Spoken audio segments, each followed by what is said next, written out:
Last Friday, we discussed about the love of the Prophet ﷺ and the love of Allah. And we discussed about the hadith of the Prophet ﷺ, which was in Bukhari and Muslim. In different narrations, the Prophet ﷺ says, ثَلَاثٌ مَنْ كُنَّ فِيهِ وَجَدَ حَلَاوَةَ الْإِيمَانِ. And the first part of the hadith was, أَنْ يَكُونَ اللَّهُ وَرَسُولُهُ أَحَبَّ إِلَيْهِ مِمَّا سِوَاهُمَا.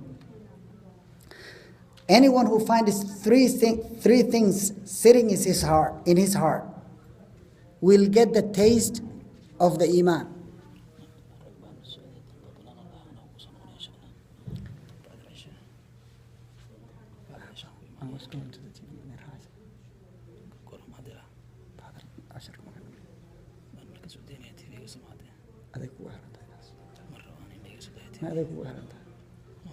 لكن غيرك مسبوط أنا أقول شيء يعني رجع فصحوا إلى جو أنا أقول قاعد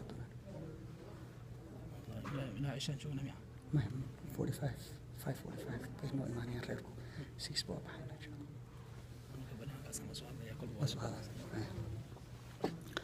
So we discussed about last time the three parts of the hadith. We need the first part today, and then we will elaborate more. The Prophet ﷺ says a person will get the taste of Iman when they get three things sitting in their heart. First is أن يكون الله ورسوله أحب إليه مما سواه. When you love Allah and His Prophet ﷺ more than anyone else that exists in the world, then you will taste the Iman. Now we will talk about what happens when you love Allah and the Rasul ﷺ. What happens is you will accommodate Allah and His Prophet ﷺ. You will love to practice the Sunnah of the Prophet Muhammad ﷺ when you love Prophet Muhammad ﷺ. You will love to accommodate the do's and the don'ts of Allah in the Quran when you love Allah subhanahu wa ta'ala. And that's why Allah challenges us in that ayah in Surah Al Imran, and He says, قُلْ إِن كُنْتُمْ تُحِبُّونَ اللَّهَ فَاتَّبِعُونِي. O Muhammad, say to them, sallallahu alayhi wa sallam, say to them, if you truly love Allah, if you really love Allah and you mean it, then follow me. Because I'm a messenger. And the message I have is from Allah. And since you are claiming that you love Allah subhanahu wa ta'ala, then you have no choice but to follow this message, to accommodate the message and to satisfy the urgency or the message that came from Allah subhanahu wa ta'ala to you. This is the fruits. What happens? The person who loves Allah subhanahu wa ta'ala will always in love with doing ibadat or worship. And regardless of his situation or her situation, if he is weak, if he is sick, if he is happy, if he is sad, if he is in any situation of life, he will always love Allah. And because of that love, he will always perform worships of Allah subhanahu wa ta'ala. You will always find that person engaging with goodness, with something good. He's always with something good that Allah subhanahu wa ta'ala wants and the Prophet sallallahu alaihi wasallam wants. The least, a person who loves Allah subhanahu wa ta'ala and His Messenger is more etiquette than other people. Will be very full of manners, the good manners. Because the Prophet ﷺ said to us, إِنَّمَا بُعِثْتُ لِأُتَمِّمَ مَكَارِمَ الْأَخْلَاقِ. The only reason that Allah subhanahu wa ta'ala sent to me is to complete and fulfill good manners. So that person will always show manners in any situation. When he is angry, he will hold up to his anger and he will show tolerance. When he is happy, he will not be overjoyous and jumping up and down and running over the people. No, he will handle it. He is always showing manners that's acceptable to people, to everybody. Something that everybody will say, this is good. I like that guy. Why? That person. Why? Because that person is always full of manners. People will love you. And that's why they loved Prophet Muhammad sallallahu alaihi wasallam. Before the prophecy, everybody loved him. He had good names. All the good names that you can imagine were his before he claimed he is sent by God. And what happened? They became enemy to him. Why? Because they're not enemy to him because they used to love him. They used to praise him. They're enemy to the message because there is shaitan. And shaitan doesn't want the message. He is in war with Allah subhanahu wa ta'ala. He rejected the mandate of Allah subhanahu wa ta'ala for whatever reason. It was out of pride and arrogance, and he was the first prejudiced in existence. The first person that claimed he is better than someone was shaitan. Today you hear from the Muslim people, I'm better than so-and-so because I belong to this nation or this ethnic or whatever. This background, my country, it's the best. Well, that's good, but you're not better than anyone. I think everybody's better than me. And that's what you're supposed to feel. You go down to earth, humble, then Allah subhanahu wa ta'ala will uplift you, will give you respect. And you respect people. So the fruits of Iman, and when you love Allah and His Messenger, is you will be always found accommodating Allah and His Messenger and whatever they order. So whenever you have two choices, the choice you take is the choice that pleases Allah and His Messenger sallallahu alaihi wasallam. That is indication that you have Iman and you love Prophet Muhammad sallallahu alaihi wasallam. Whenever you promote his sunnah, out of what? Out of love, out of compassion, and out of belief that this is the best type of lifestyle, because it was the lifestyle of the most beloved person to Allah subhanahu wa ta'ala, Muhammad sallallahu alaihi wasallam. Are you better than him? No. Are you supposed to follow him? Yes. Are you mandated to follow him? Yes. In the Quran, Allah subhanahu wa ta'ala says, لَقَدْ كَانَ لَكُمْ فِي رَسُولِ اللَّهِ أُسْوَةٌ حَسَنَةٌ لِمَنْ كَانَ يَرْجُو اللَّهَ وَالْيَوْمَ الْآخِرَ وَذَكَرَ اللَّهَ كَثِيرًا. The Prophet sallallahu alaihi wasallam says in a hadith, لَا يُؤْمِنُ أَحَدُكُمْ. A hadith is reported by Bukhari. The Prophet sallallahu alaihi wasallam was narrated from by Anas. Anas قال النبي صلى الله عليه وسلم لا يؤمن أحدكم حتى أكون أحب إليه من والده وولده والناس أجمعين. And this is where I am going to today.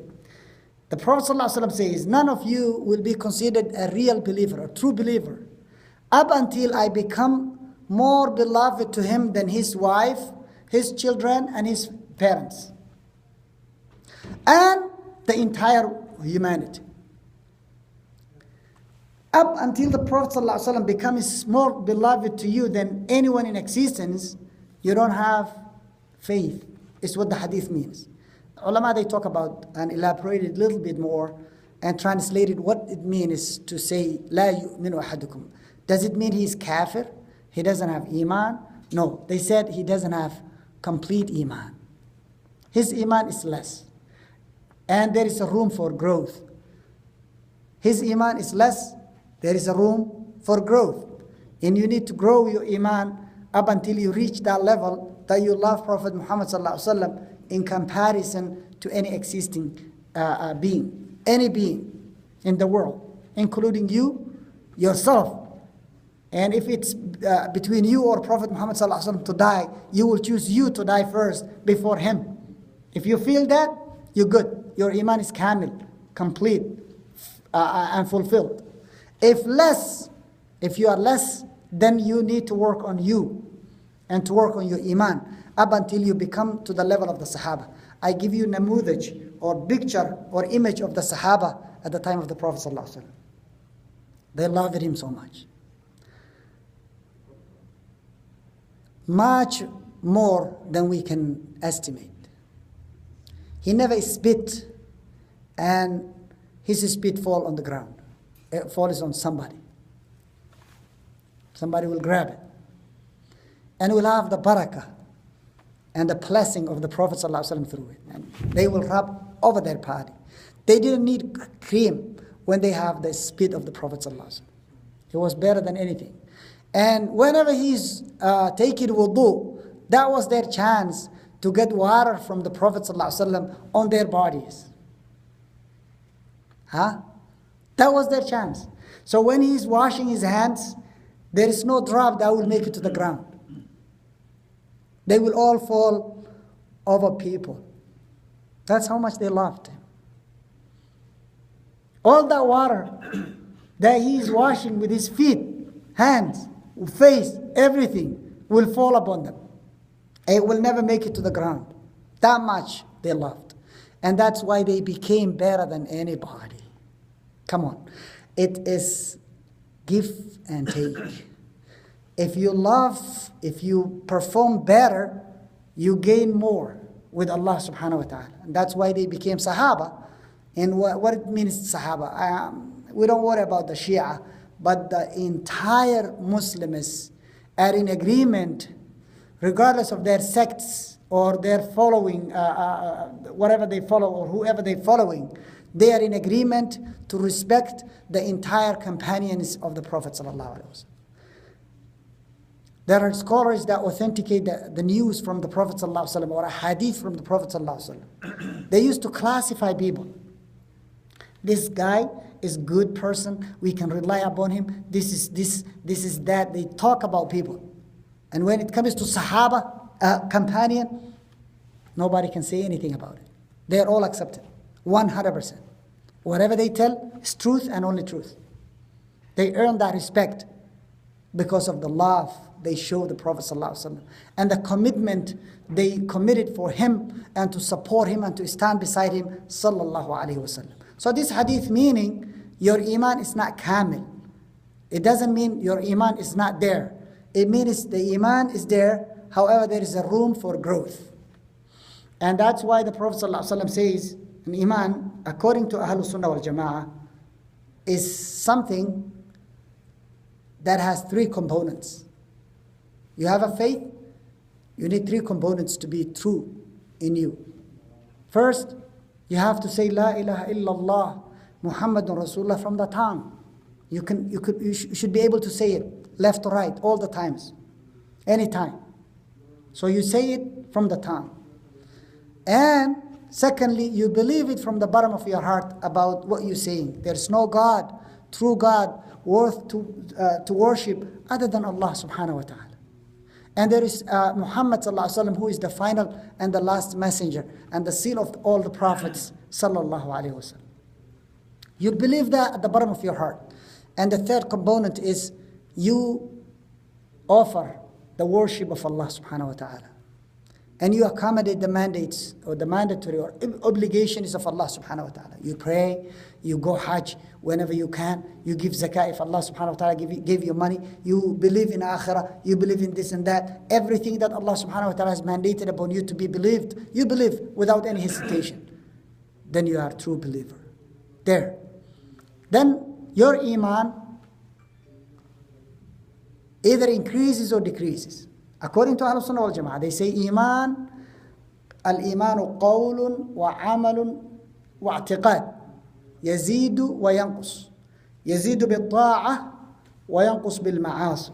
They say Iman is verbal and action and a faith in the bottom of the heart that goes up and down. Goes up when you engage goodness or good or you promote ibadah, or you do some ibadah, you engage ta'ah, any kind of obedience with Allah subhanahu wa ta'ala, you engage, your iman will go up. And it goes down whenever you engage ma'asiyah. You go against Allah, you do this, it goes down, you go do this, it goes down. So you go down, up. So there is a responsibility upon everybody to do check and balance on himself before somebody else does it to you, which is Allah subhanahu wa ta'ala. You don't want to wait until until it's too late and you are about to leave the dunya, and Allah subhanahu wa ta'ala will take you accountable for whatever you have done in the past. You don't wait there. You rather do it when you are healthy and sound and you have everything or whatever it takes to fix your problem. You make tawbah, Allah subhanahu wa ta'ala will increase your iman. The Prophet sallallahu alaihi wasallam says, Al-imanu bid'un wa sab'una shu'bah, a'laha qawlu la ilaha illallah, wa adnaha imatatul adha anit tariq, wal haya'u min al-iman. In that hadith, the Prophet sallallahu alaihi wasallam says, Al-iman is 60 some pieces or parts. The highest level of iman is saying La ilaha illallah. That word is heavier than the earth and the heaven and anything that exists in between. And the lowest level of Iman is imadatul adha an tariq. You remove something harmful from the path of people. Where people are walking, you see something that can harm people, you remove it. It's obligation upon you, and you take that one and remove it. If you cannot do that, that means you don't have Iman beyond that. Another hadith, the last part of the hadith that we just mentioned, wal haya'u min al iman, being shy and afraid of engaging people and becoming like talkative and loud and such a thing. You are shy, that means you have Iman. It's indication that you always be quiet and shy, and that means you have part of the Iman. Al haya'u min al iman. He says being shy is part of the Iman. Another hadith, the Prophet ﷺ says, من رأى منكم منكرا فليغيره بيده فإن لم يستطع فبلسانه فإن لم يستطع فبقلبه وذلك أضعف الإيمان. He says, if you see munkar, something that's rejected and forbidden by Allah subhanahu wa ta'ala and His Messenger, you reject it by hand. Stop it forcefully. Use your hand, your power. And that's when you have. And I don't mean if you are more stronger than that person who is violating the law of Allah, you knock them down. No. You don't take the law of Allah into your own hands. You have to be authority to do that. So that order, that piece of the order of the hadith falls on the person who is in charge. A person who is a government, a leader of the nation or country or people that reside somewhere. Like the president, the prime minister, those people, that part is upon them because they can jail you, they can beat you up, they can even execute you, and there won't be any problem. But if you everyday person, you go and see somebody and you beat them up, they beat you up. You shoot them, they shoot you. Somebody will die. And if you shoot that guy and you are taken to the authority also, they will kill you because you did something wrong. Oh, he was doing something ma'asiyah. Well, that was not your job. So you violated and you crossed your limits. That is not your limits. So of course, if you have a child and your child is doing something wrong, you can hold his hand and say, don't you ever do that. I don't want to see you doing this. Beware of me. If you do that, I will be over you. That's fine. You teach your kids and spank them and whatnot, that's fine.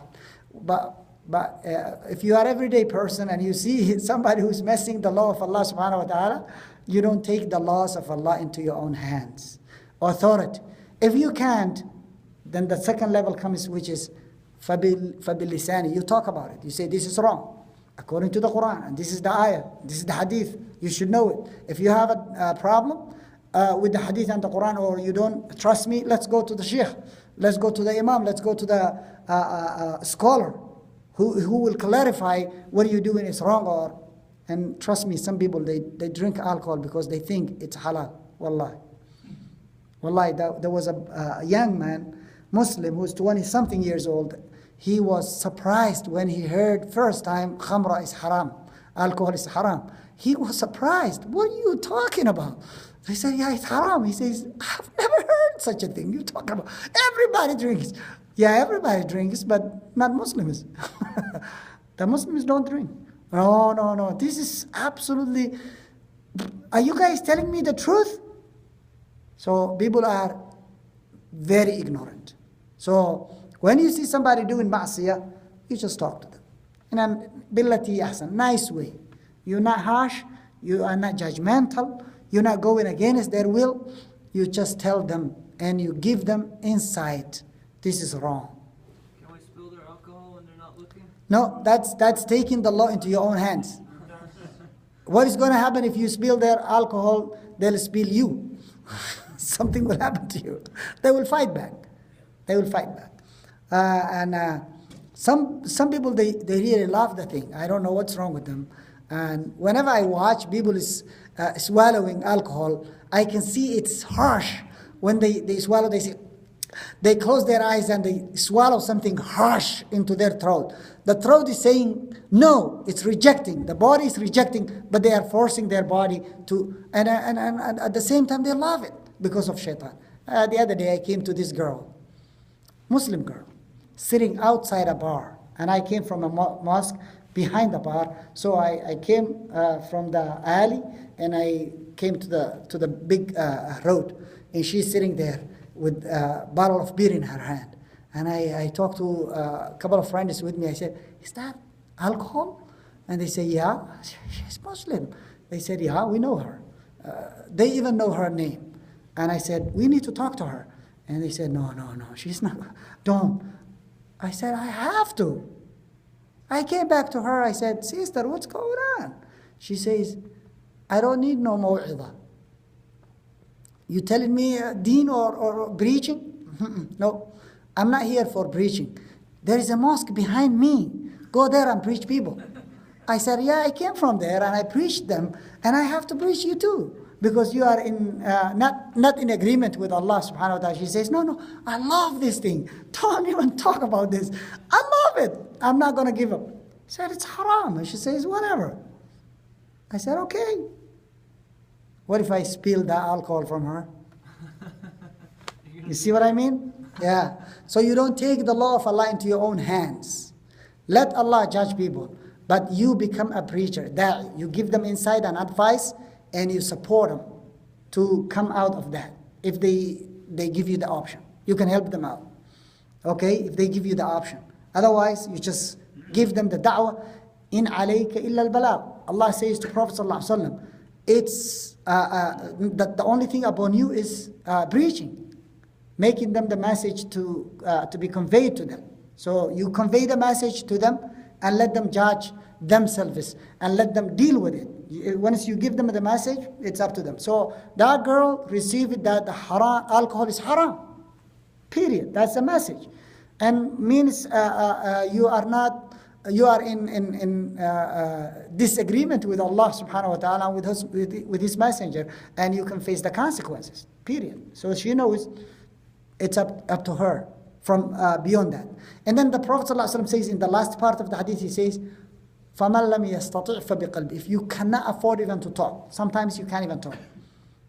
Oh yeah, the president of Somalia, can you talk to him? He will kill you. Or Pakistan or Saudi Arabia. Saudi Arabia, don't even talk about it. Don't even think about it. If you say any negative about him, they will kill you alive. They will destroy you alive. And I even heard some people were turn it into juice, cup of juice. They put you in a machine that will smash you and turn you into a juice. So you go through a small tube. The whole bones are smashed. And the flesh and everything became what? Juice, cup of juice. That's what they do. So sometimes you cannot even talk. Maybe you cannot imagine now because you live in Canada. You can talk about Stephen Harper as you wish. Bash him and say he's bad or this and that. And nobody will come home and knock your door and arrest you. This is not the fact in everywhere. And that's why I say living in the West sometimes is better than our own countries, because you cannot talk about those tyrants and dictators. Back home, they will kill you alive. They will eat you alive. And they're capable of that, and no one will ask them questions. Done. You are out of the picture. There was a story, and I have to mention. One day there was something about 9/11. When 9/11 happened, there was a Canadian guy.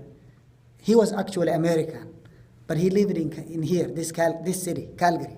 He was a white guy. He was an engineer working in Saudi Arabia. And he talked to one of the brothers who was driving cab. He took him.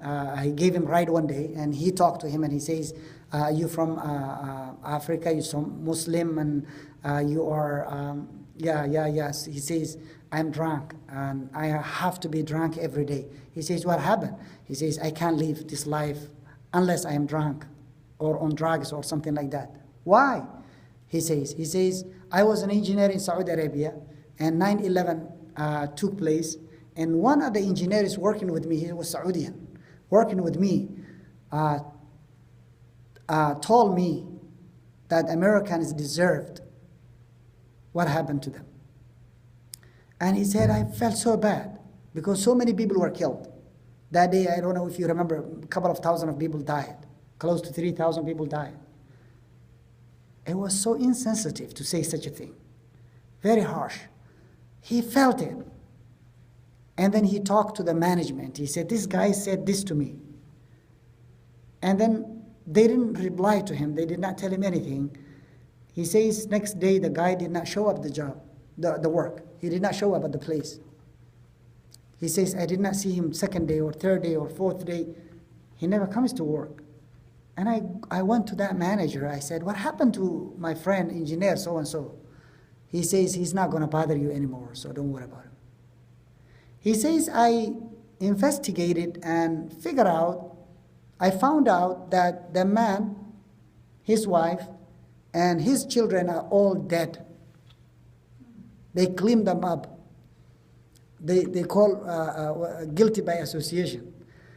And he says, I came home and I told my wife, I was shaking what happened because I'm responsible. Of those 5 people or 6 people died. He says, I'm responsible. And I can't take it. I came to my wife and she was so angry at me and she broke up with me because of that. Now, and I love my wife so much. I lost my wife.